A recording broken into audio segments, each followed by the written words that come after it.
In the light of love and warmth of this family, we gather to seek, to sustain, and to share. Some words from an unknown person to light our chalice. Good morning.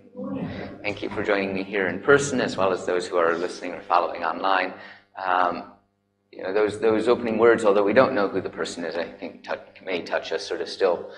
Nevertheless, in a sense of us being a family, a community, a congregation, and I hope that it can be, I was going to say, a functional family, and that whatever it is that's brought you into this space, you can share it with one another. It might be celebrations, it might be sorrows.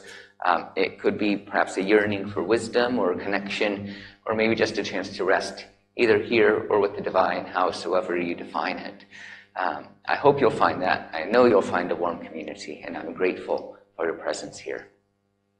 So we turn from some unknown words to some words very well known by Gerald Brennan.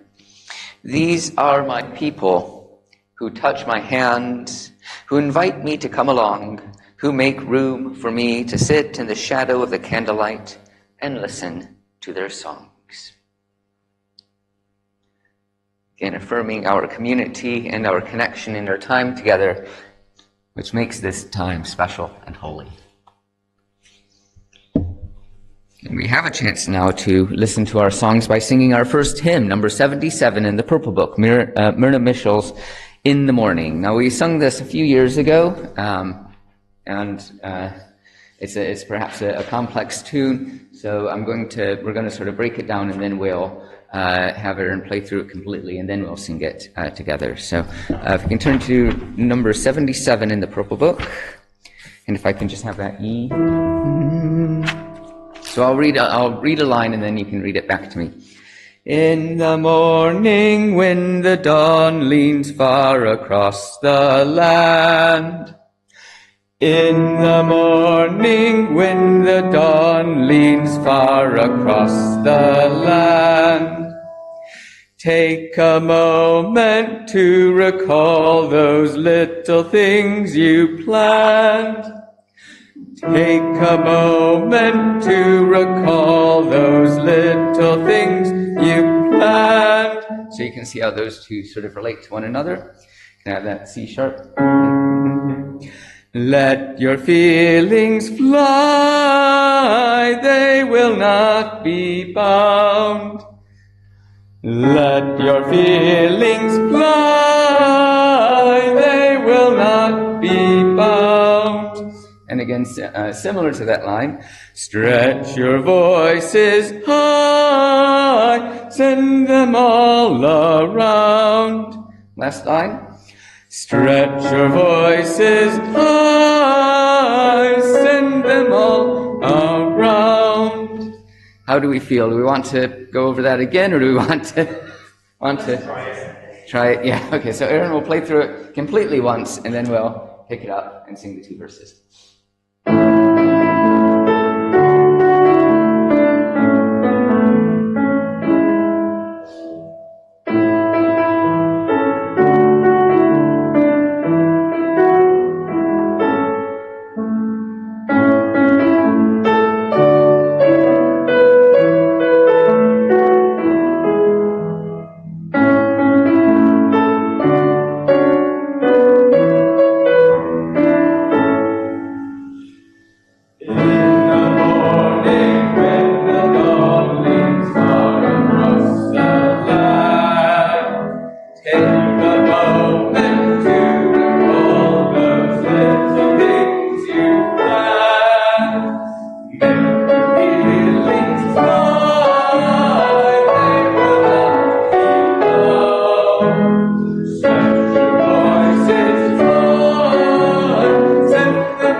Thank you.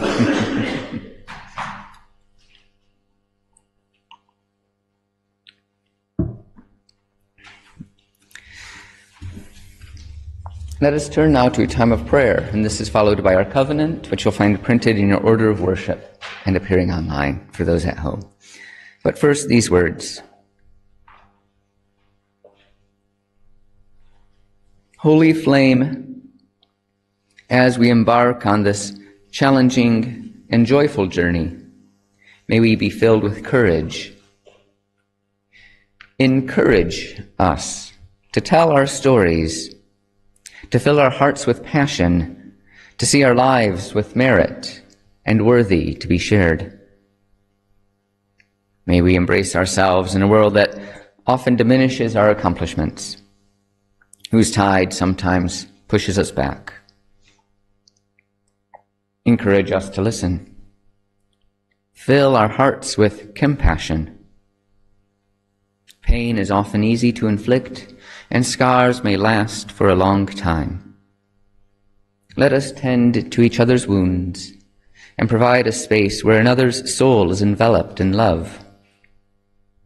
For often the storm rages, and those beside us risk being swept away. Encourage us to enliven those who are dispirited, for whom life has provided little pleasure, for whom the seas lie still and stagnant. And when we are at our low ebb, may we be known in a community of warmth. We join here to encourage, inflame, inquire, empathize, enliven, instill, embody, empower, embrace, to enjoy our paths along which we carry forward together this day. And may we know it now. Amen. And please read with me our covenant. We gather here in sacred fellowship to witness the fullness of our lives and all life, to hold and be held, tell stories and listen, to be renewed and renew the world. We speak with care and patience. We act with gentleness and compassion. We forgive each other and ourselves. In faith that we build beloved community, we renew our covenant today. Amen.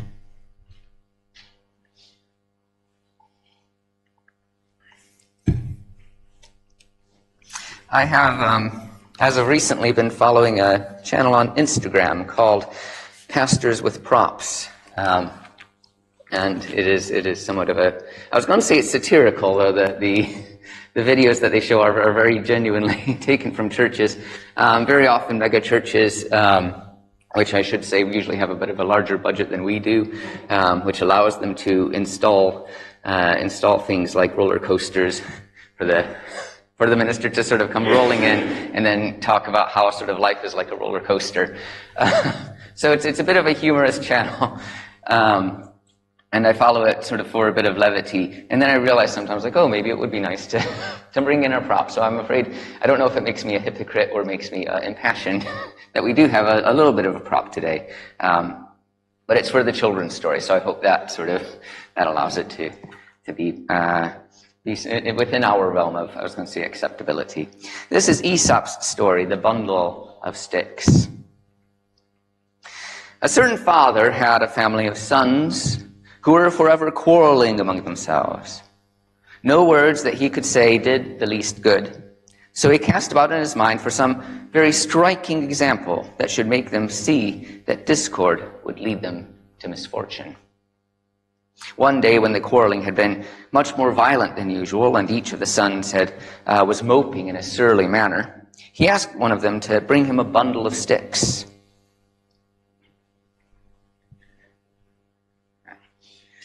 Here we have, there we go, bundle of sticks, there we go. handing the bundle to each of his sons in turn, he told them to try to break it. Do we have any volunteers to be sons today? I will have to. Oh, thank you. Okay.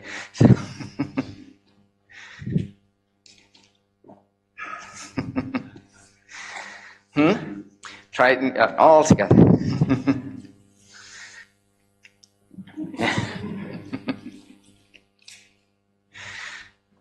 And another.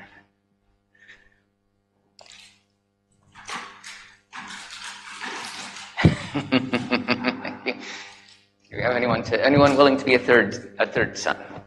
Thank you.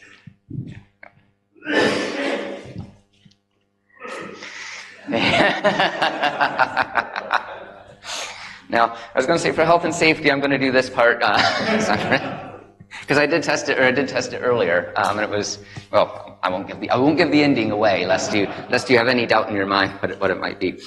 So the father then untied the bundles, and he gave the sticks to his sons to break one by one, which you can see did very easily.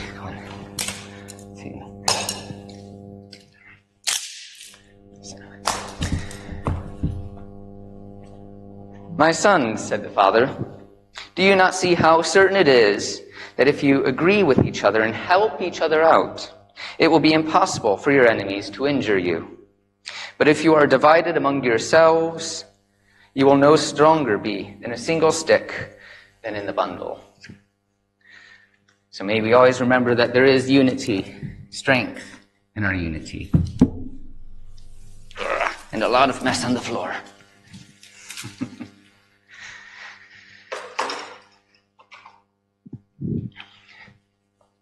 So you have a chance to share your lives, your stories, your joys and sorrows, your trials and your triumphs, that we may grow stronger as a community, that we may seek some unity amongst the differences and diversity of those gathered today. If you wish to light a candle and say a few words, come to the microphone, so those who are using the loop system, those who are online will be able to hear you. If you are online, please type into the chat box and we will read your message out. You're invited, of course, to light a candle in silence if you so wish. And as always, if you want to remain seated, know that your presence here is enough.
For all those joys and sorrows here spoken,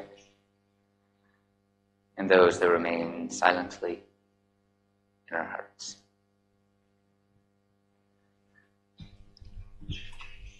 Let us join together in singing our second hymn, this time in the Green Book, number 292, Undying Echoes by John Andrew Story. Hymn number 292.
Our second reading today comes from Daniel Goleman's book, Social Intelligence.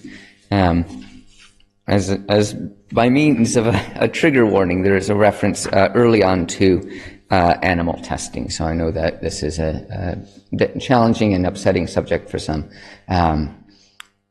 So I just wanted to give a forewarning there.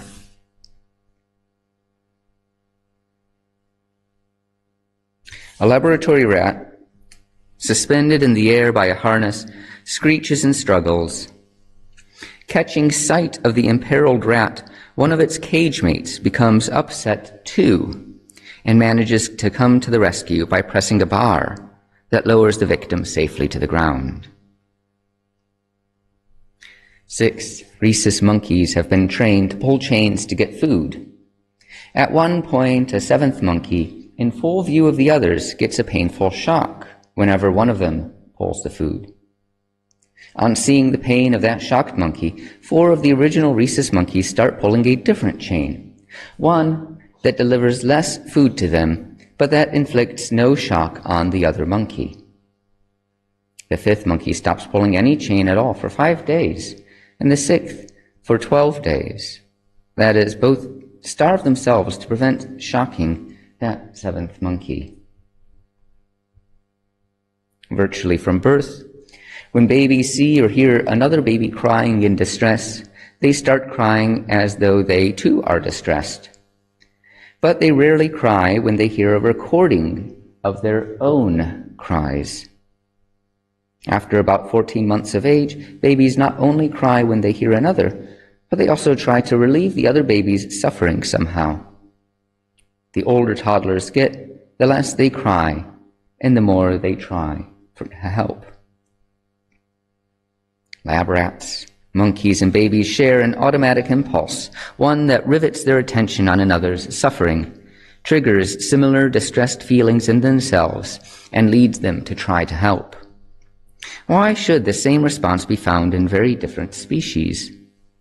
Simple. Nature conserves, preserving whatever works to use again and again. In the design of the brain, winning features are shared among various species. Human brains have vast tracts of well-proven neural architecture in common with other mammals, especially primates. The similarity across species in sympathetic distress, coupled with the impulse to help, strongly suggests a like set of underlying circuitry in the brain. In contrast to mammals, reptiles show not the least sign of empathy, even eating their own young. Although people can also ignore someone in need, that cold-heartedness seems to suppress a more primal, automatic impulse to aid another in distress. Scientific observations point to a response system that is hardwired in the human brain, no doubt involving mirror neurons, that acts when we see someone else suffering, making us instantly feel with them. The more we feel with them, the more we want to help them. This instinct for compassion arguably offers benefits in evolutionary fitness, properly defined in terms of reproductive success, or how many of one's offspring live to parent their own offspring. Over a century ago, Charles Darwin proposed that empathy, the prelude to compassionate action, has been a powerful aid to survival in nature's toolkit. Empathy lubricates sociability, and we humans are the social animal par excellence. New thinking holds that our sociability has been the primary survival strategy of primate species, including our own. Daniel Goleman's Social Intelligence. Let us now return to a time of prayer.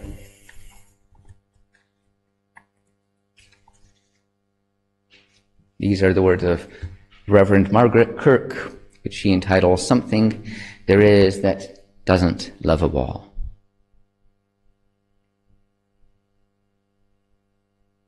We see barriers erected between people of different lands.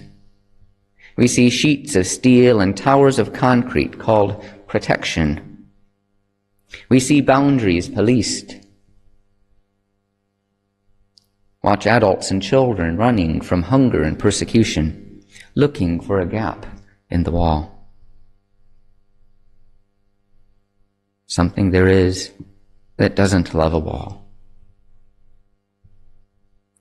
We see walls of fear. Fear of the young, fear of the stranger.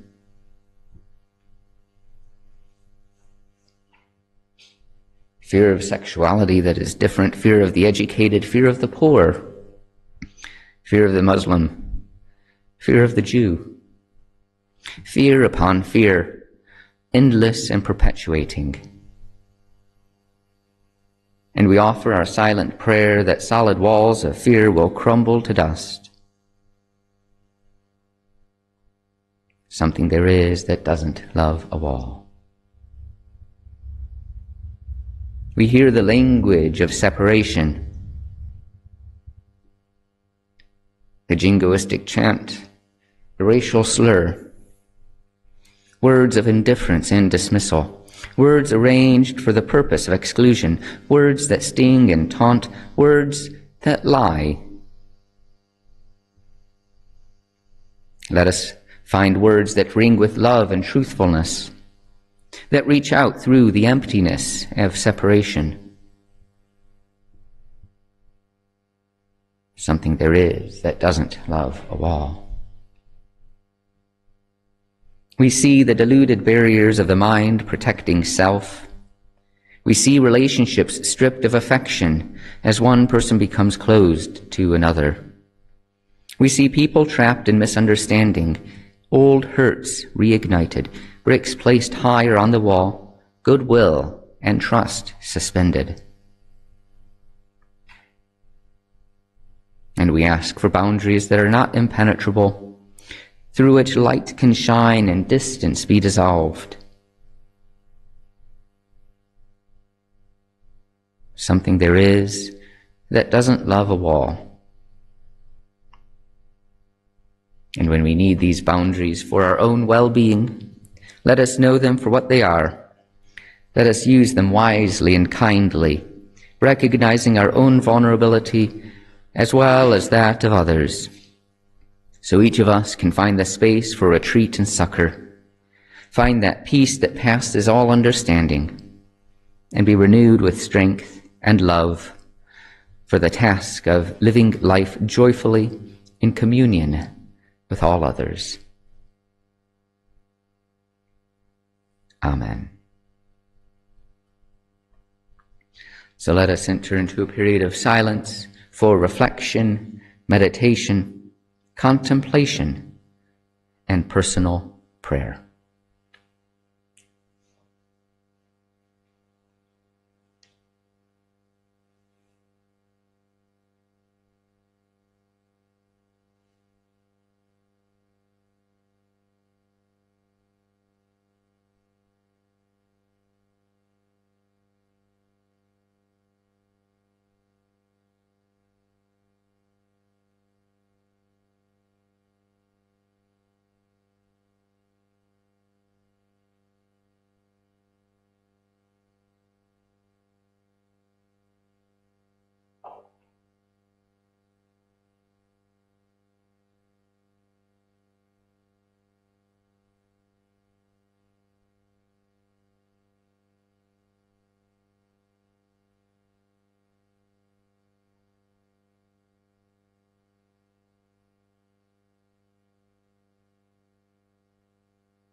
Thank you, Aaron.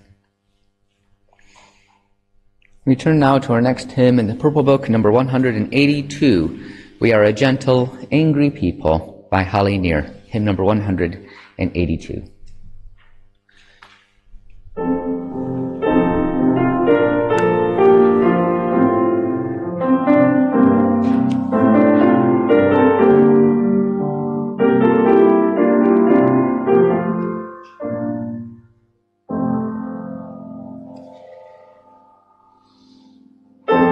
We are a gentle, angry people, and we are singing for our lives. We are a gentle, angry people, and we are singing for our lives.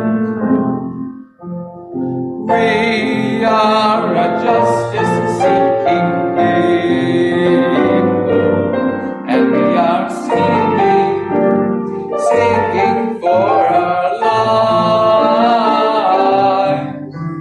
We are a justice-seeking people, and we are singing for our lives. We are young and old together, and we are singing for our lives. We are young and old together, and we are singing for our lives. We are a land of many colors, and we are singing for our lives. We are a land of many colors, and we are singing for our lives. We are gay and straight together, and we are singing for our lives. We are gay and straight together, and we are singing for our lives. We are a gentle, angry people, and we are singing for our lives. We are a gentle, angry people, and we are singing for our lives.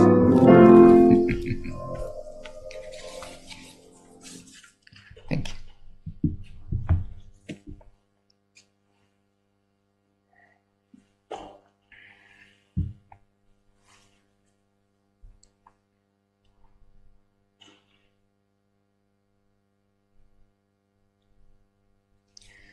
No one is born hating another person because of the color of their skin or their background or their religion.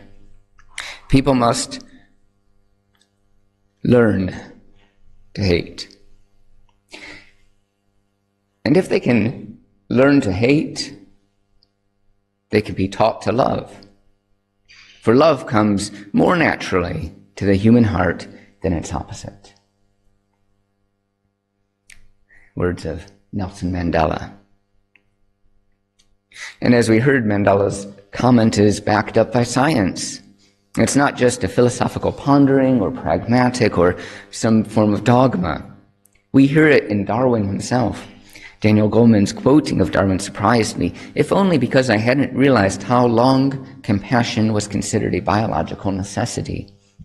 The debate, as I have read about it, has often been portrayed as combative and as a recent development in evolutionary science. Dawkins' The Selfish Gene, for instance, while suggesting that altruistic behavior can be explained through evolution, considered it rare. Even Dr. Robert Winston, when extolling the myriad examples of compassionate and altruistic behavior, still wavers on its potential ubiquity in human nature, arguing that even though we may have altruistic intentions, we may lack the courage to see them through. But these examples in Goleman's work of rhesus monkeys, of rats and babies, demonstrate that compassion is the inherent core of humanity. Whether the result of selfish genes or a means to highlight our best reproductive qualities, or is the inherent result of living in community, empathy and altruism are building blocks to our identity. And Goleman's writing shows that altruism and evolution are not exclusive. In fact, it really seems natural. It makes sense, and it's almost becomes axiomatic. It's taken as read. The need for community is so simple it can be illustrated with that small bundle of sticks. Children understand it. Why can't we? It's often that simplicity that hinders us. We might find similar thought expressed in more challenging ways. The essential oneness of the world, for instance, might be found in Hegel's dialectic. This being Georg Hegel, German philosopher at the turn of the 19th century. This was his theory that we begin with a thesis which is pitted against an antithesis, but it is not a true battle. It's not that one or two will be defeated. Instead, these two propositions combine to create a synthesis, a new perspective. It's more nuanced and complex.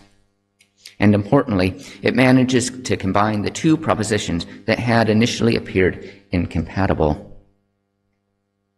But of course, this synthesis is itself a new thesis, which then calls for a new antithesis. And they merge into a new synthesis.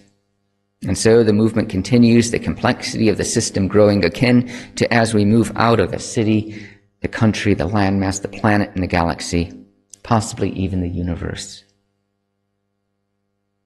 The bundle of sticks may be too strong for us, but machines would likely be able to break them. What about a bundle of bundles? Stronger forces may break them as well, but the inherent message is that seeking a community is a necessity for us if we wish to remain one. Compassion and empathy are inherently practical as well. A few years ago, I attended a workshop led by the Professor Peter Hawkins and Dr. Judy Ride, a couple who work remarkably well together. The theme was on boundaries, but it actually felt quite unbounded in scope. One significant exercise was to listen to conflicts, to disagreements, challenging scenarios, and to try to see the encounter from all sides, to see the needs of all individuals. Wide-angle empathy, it's called. Can you listen to the story of bombed villages and feel empathy for those harmed? Of course, that's very often quite easy for us to do. Can you feel empathy for those in the plains? Those who perhaps felt that this was the only choice in their life? Those who've been ordered by others? Those whose ideology differs from your own? That becomes much harder. More than just understanding the individual needs of those in conflict with each other, the exercise also demanded that we try to seek unifying elements. In what ways are people reaching towards a common goal? Or in what ways do they hold a common ideal? Rather than looking for solutions, we were encouraged to change our perspective such that answers either became self-evident or disappeared in the union of opposites. Peter warned us to look out for either-ors, situations where a demand is placed on us, Or we appear to have two irreconcilable choices. With modern politics constantly wavering at 50%, with slight tips one way or the other, we should understand this fairly well. We don't, but we should. Every choice in that results in half the population feeling disillusioned, left out, broken, at a loss. I think we currently lack the mechanism for genuine political dialogue. However, Peter was also skeptical of both ands. We have either ors and both ands. And this is a common expression. I don't want an either or, I want a both and. And I've said it before. I've been told it before. But it still allows for that dichotomy. It still requires there to be two sides, for there to be opposites.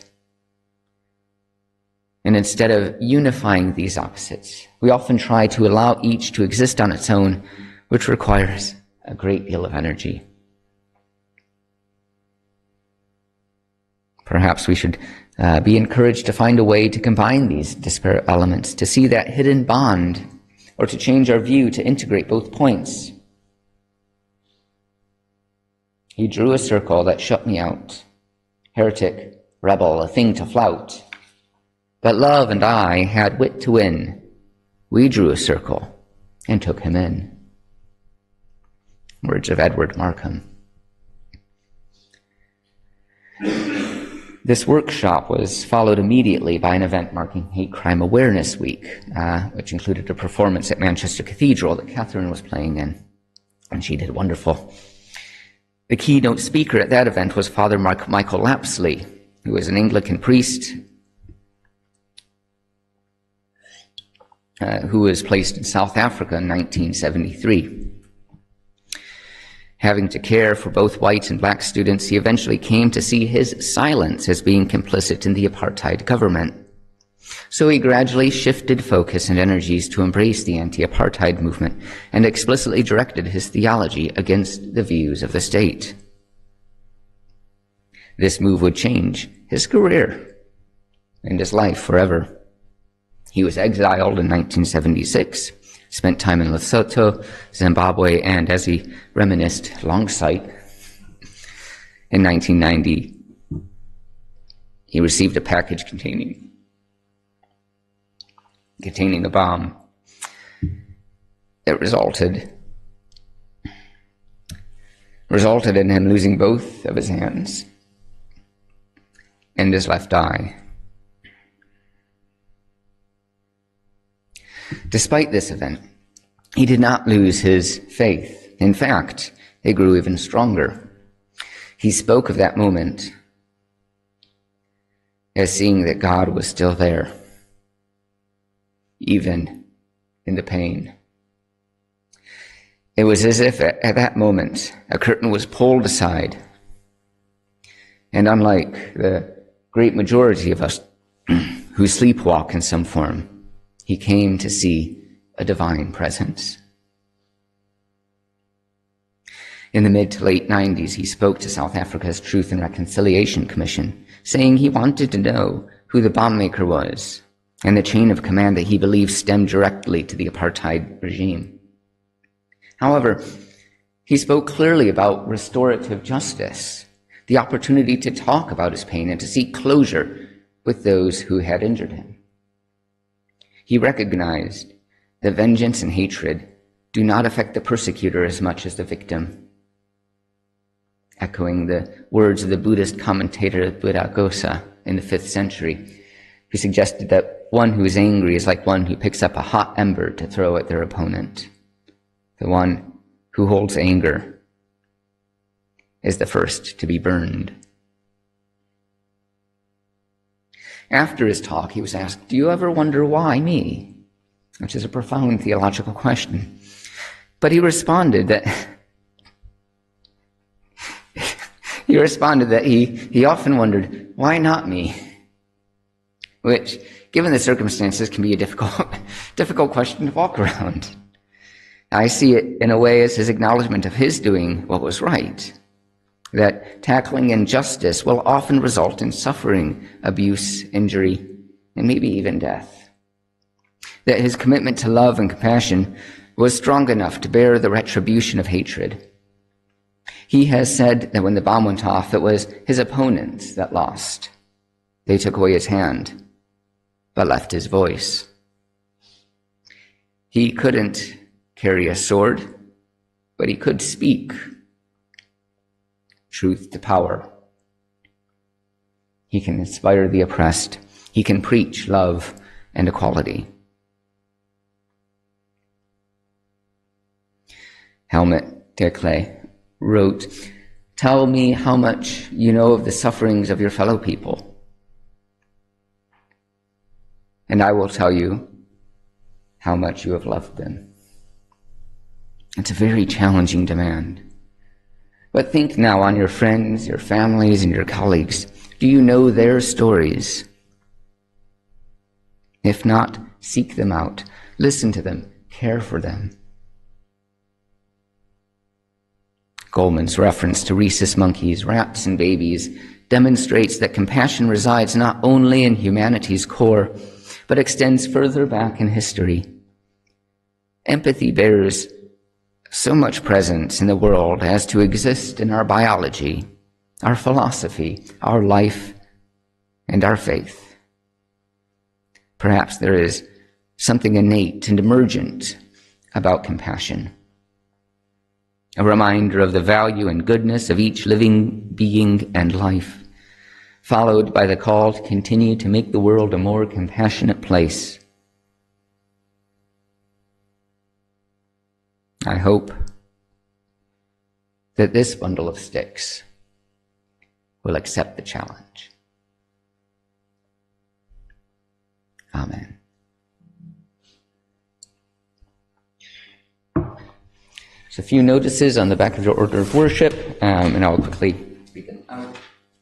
As always, you can join our mailing list by writing to minister@crossstreetchapel.org.uk. We're grateful as well for any form of giving that people are able to provide, such as financial. You can donate at tinyurl.com/chapel-donate. On the order of worship, there's a QR code as well. But we're also grateful for other forms of donation, such as people's time and energy through volunteering. We have sign-up sheets, or if people just inquire on the day, there's plenty of opportunities for reading, for helping with the tea and coffee, the IT, and so forth. Do we have anyone to help with the tea and coffee today? Thank you, Emma. Upcoming events, we have our communion after the service. I think we've all been to a communion service before here. If you wish to participate, come to the front row. If you wish to observe, you can go to any of the subsequent rows, and if you wish to go for the tea and coffee early, then please do so. Communion is not required of anyone, nor is it barred for anyone. So, if you, in your conscience, wish to share in that celebration with us, then please do so. And if you wish to observe it but not actually participate, that's welcomed as well. I'm speaking at the Conscientious Objectors Day, which is at Lincoln Square on Thursday the 15th at 12 o'clock, so do join us for that. And then on the 25th is our flower communion along with the bring and share lunch, so please do sign up for that and bring flour if you are able, though we'll have extra to hand. It's one of my favorite services of the whole year, the flower communion, Sunday the 25th. Are there any announcements or notices from the congregation?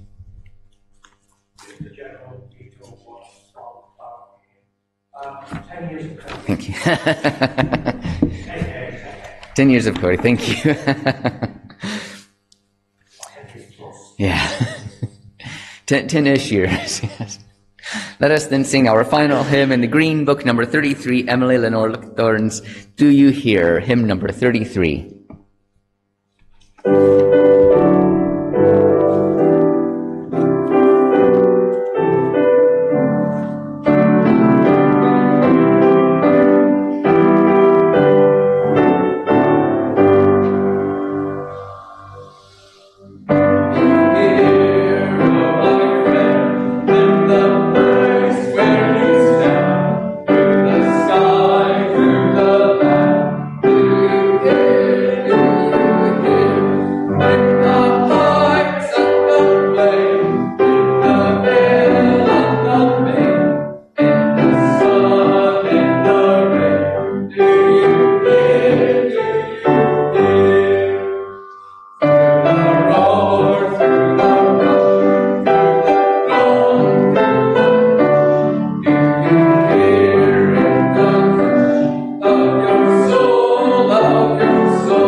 music.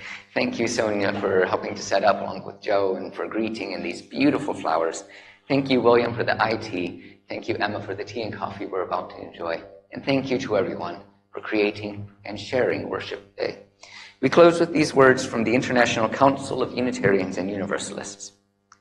Do not be daunted by the enormity of the world's grief. Walk humbly now. Do justly now. Love mercy now. You are not obligated to complete the work, but neither are you free to abandon it.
A circle